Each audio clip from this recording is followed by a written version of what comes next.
Pais amados, estamos de volta com mais uma aula do nosso curso de preparação de obreiros. Se você ainda não assistiu às aulas anteriores, corre lá que ainda dá tempo para você ficar por dentro do assunto.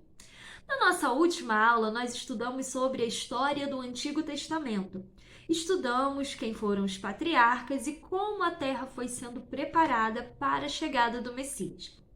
E nós paramos naquele período histórico de silêncio profético, que é representado por aquelas páginas em branco que tem na sua Bíblia entre o Antigo e o Novo Testamento. Esse período não foi um período de paralisia do mundo, como muitas pessoas pensam, que não acontecia nada. Só não houve registro de profecias. Até porque tudo o que havia para se dizer sobre o Messias que viria já havia sido dito pelos profetas através da revelação divina. E então houve esse período de silêncio de 400 anos. E na aula de hoje nós vamos aprender um pouco sobre o que aconteceu nesse período de 400 anos. Muito bem.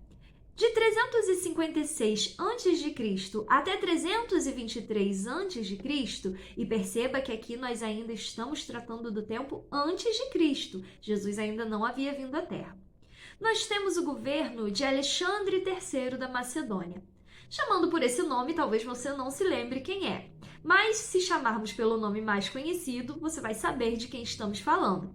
Estamos falando de Alexandre o Grande, o imperador grego que conquistou nessa época praticamente todo o mundo conhecido.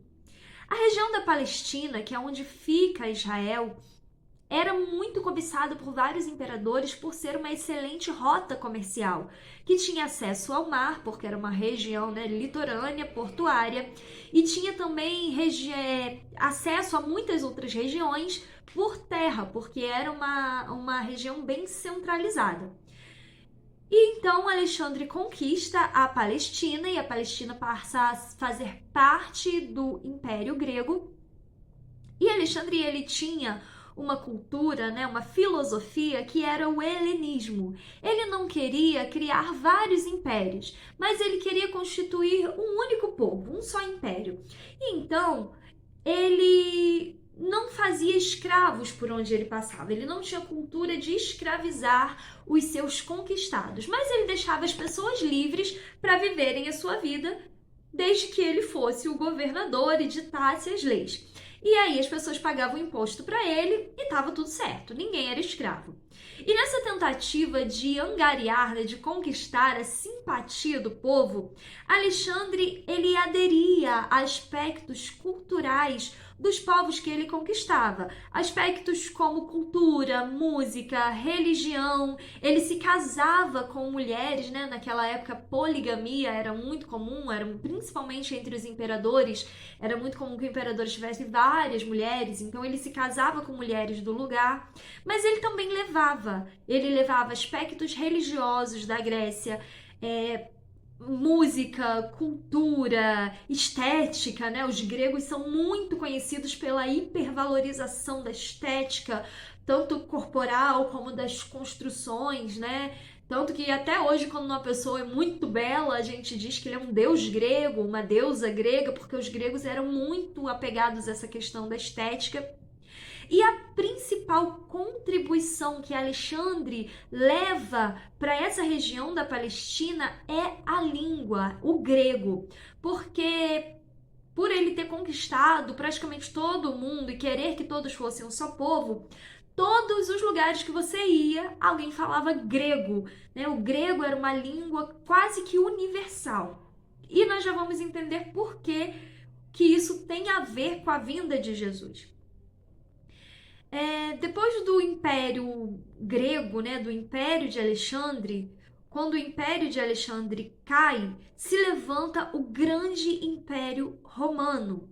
O Império Romano, ele tem uma política de unidade política, O império domina tudo, cuida de todo mundo, e eles são muito ligados à infraestrutura. Eles criam estradas muito boas, estradas seguras. Por quê? Por ter essa questão das rotas comerciais, eles querem que seja fácil entrar e sair com mercadorias de Roma, tanto por terra quanto por mar. Eles criam o Mar Nosso, que era uma rota de navegação protegida pelo exército romano, então as pessoas tinham muita segurança para fazer negócios com Roma, tanto, né, pelas suas boas e protegidas estradas, como pelas suas rotas marítimas.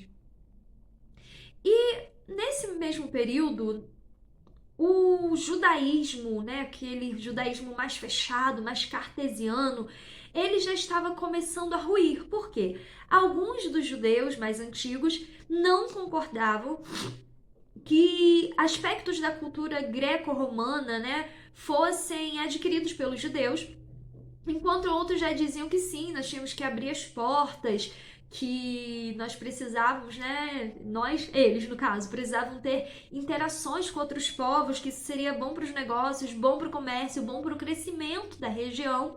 E aí já havia, né, esse impasse.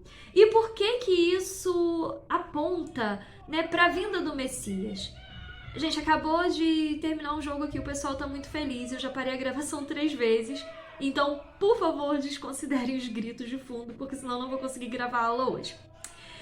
Então, o que que isso implica na vinda do Messias? Primeiro, o Império Grego trouxe a língua que era praticamente universal.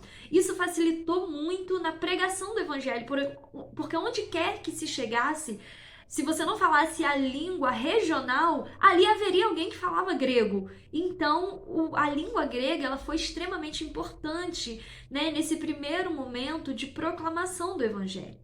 Segundo, era justamente essa infraestrutura que foi trazida pelo Império Romano, porque agora havia estradas e rotas marítimas que facilitavam, né, as viagens missionárias, porque até então não era muito seguro ali, era uma região muito disputada, onde não havia uma infraestrutura e não havia uma organização política, né, que fizesse rotas de proteção do exército para que as pessoas que estivessem viajando, era muito comum viajantes serem assaltados, serem espancados e até mortos, e agora a gente tem a proteção, né, do exército romano pelas estradas, então viajar por essas estradas, fazendo o que quer que a pessoa fosse fazer, seria muito mais fácil, inclusive levar o evangelho, as viagens missionárias. E o terceiro era esse fanatismo religioso dos judeus que já estava sendo ali quebrado, já estava enfraquecendo, para que as pessoas, ao ouvir o Evangelho de Cristo, já tivessem a sua mente um pouco mais aberta, um pouco mais desvinculada, né, daquele fanatismo, daquele apego religioso tão fechado, tão quadrado, que não permitia que um judeu olhasse para o lado e considerasse que havia verdade além daquilo que ele foi doutrinado durante toda a sua vida. Então aqui nós temos um cenário perfeito para a vinda do Messias, uma língua universal que todos poderiam compreender, boas estradas e rotas marítimas que todos poderiam circular com segurança e o fanatismo religioso que estava ali sendo enfraquecido. Estava pronto o cenário perfeito para a vinda do Messias. E foi aí, nesse período do Império Grego, que a história mais linda do mundo acontece, né? Jesus Cristo, sendo Deus, deixa o seu paraíso, vem à Terra, né? Incorporado numa forma humana, por uma gestação milagrosa de Maria pelo Espírito Santo.